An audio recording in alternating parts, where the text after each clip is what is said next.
Hello, this is Anthony. Let's walk and talk. So, one of the things I think that's important to understand about life is that in life there is always conflict. And the thing that's important to understand about conflict is that conflict is really rarely about the conflict. In fact, conflict is a lot of times about the things that occurred in the past that we've have yet to heal. You see, anytime someone gets triggered, what actually happens is an event triggers the memory, in many cases, of a trauma or an event that happened in the past. And then this triggering of this event causes us to react in ways that, in some cases in the past, we've had success in that reaction. What do I mean by that? Well, what I mean by that is that let's say you are in a relationship and something in the relationship triggers you.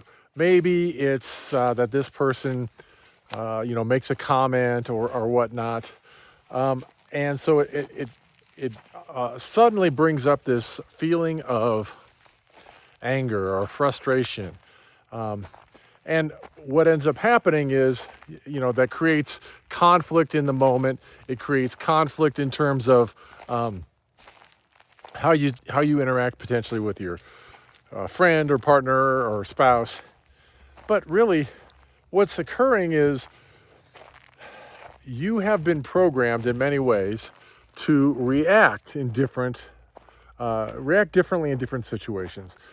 And when I say programmed, it really breaks down to a lot of times what was your family dynamic. You see, it's not just things that occurred to you throughout life. Remember, between the ages of 0 and 7 are the times when you are the I guess the most of a blank canvas, and you're programmed in order to exist in life. That programming that happens ends up being programming from your parents, and that programming from your parents is really based on their past and how they survived and how they react in different situations, let's say in stressful situations. And that was all implanted into you when you were between the ages of 0 and 7.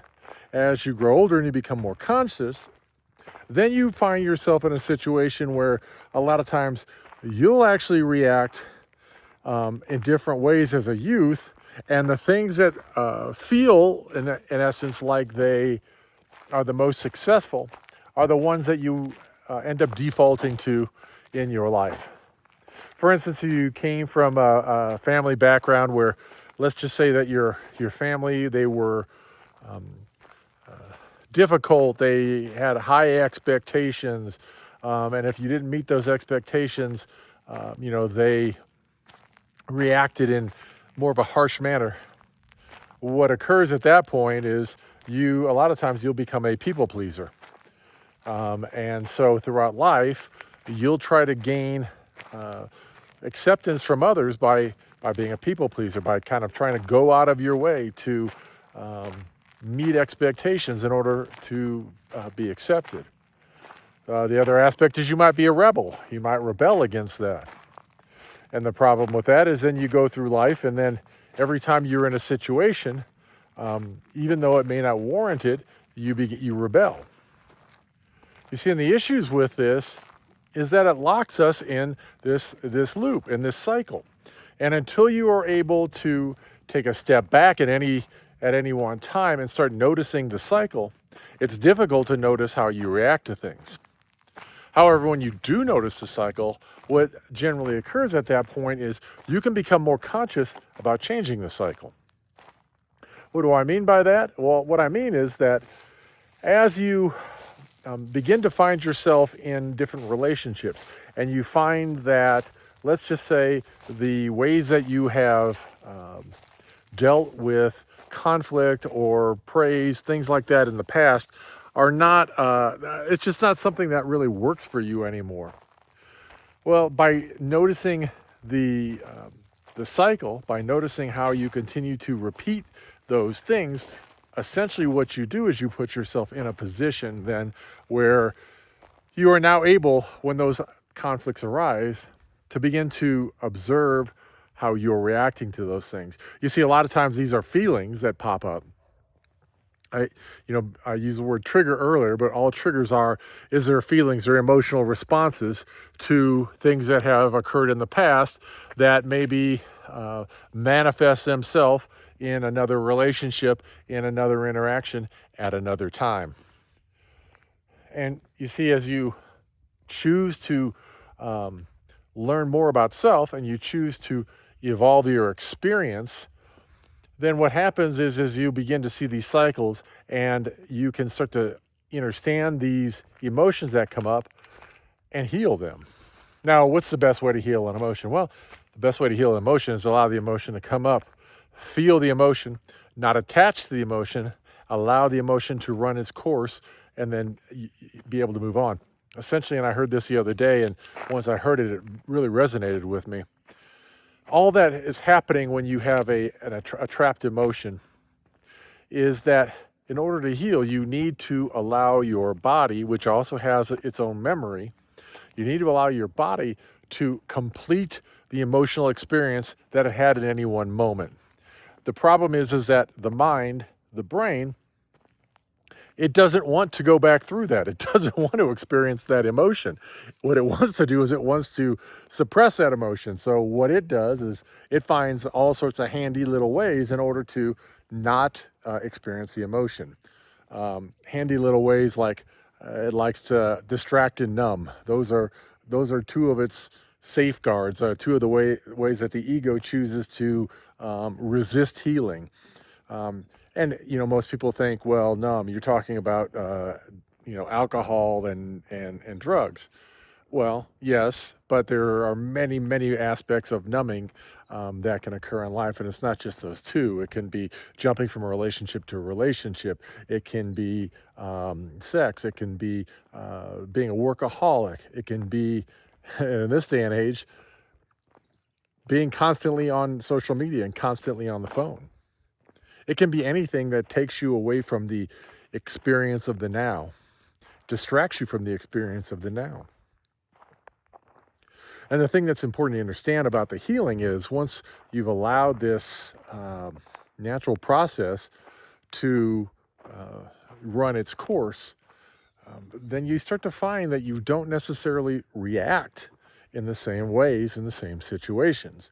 To give you an example, the being that I was before, I went through my awakening. I had, and I went through my healing.